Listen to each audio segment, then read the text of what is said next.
perasan yang tube oksigen tersendat dekat roda belakang kerusi roda. Mungkin bila Tok Samad gerakkan kerusi roda tu, dia tak perasan tube oksigen. Itu yang buat oksigen tak sampai ke Nik Jun. Itu yang sebabkan dia meninggal. Jun? Jun! Tok Samad baring sebelah Nik Jun. Mungkin dia tak makan, tak minum. Dia tak nak tinggalkan Nik Jun. Tok Samad temankan Nik Jun hingga ke akhir hayatnya.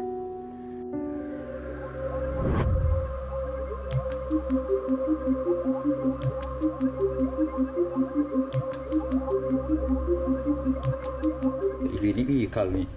Okay.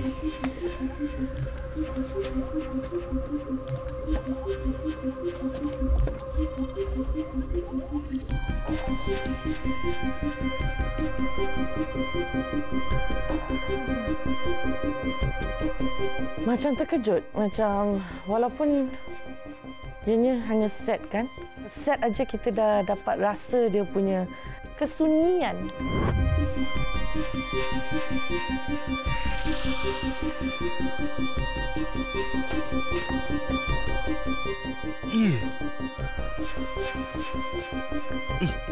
First yang masuk tu bau dia, bau yang sangat kuat. Busuklah, busuk. Saya ingatkan saya dekat dalam rumah betul. Tapi sebenarnya set je kan. Teringat pula my arwah bapa meninggal. Saya masih kecil, saya umur 9 tahun. Dia meninggal atas katil juga.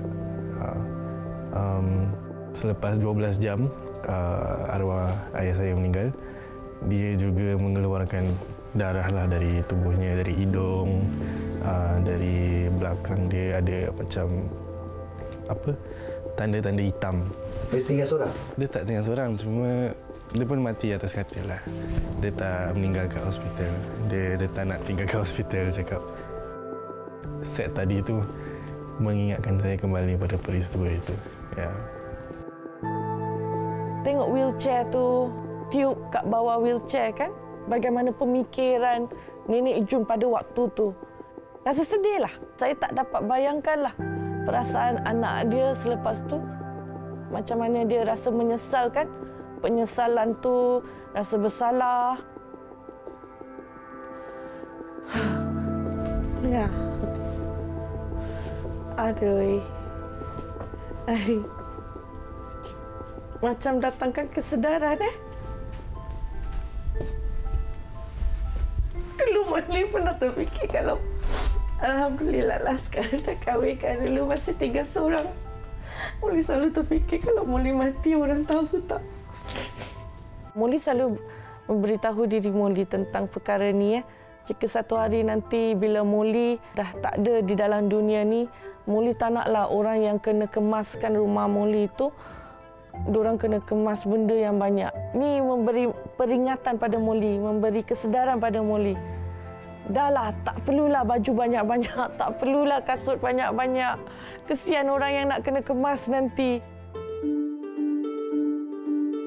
Saya bayangkan orang-orang yang bekerja, PTC itu semua, apa yang mereka saksikan lebih teruklah saya rasa. Pekerjaan yang sangat rare.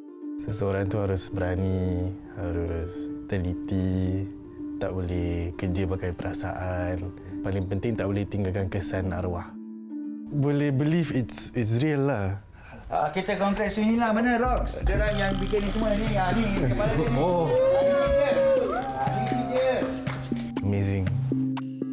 Moli berharap sangat cucu ni dia dapat terus daripada satu season ke satu season Pasal cerita ni very real. Dia akan memberikan kita pengajaran tentang kehidupan, kekeluargaan, persahabatan, kejiranan lah. Selalunya jiran yang dapat tahu kan.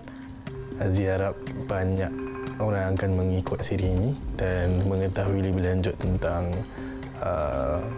PTC.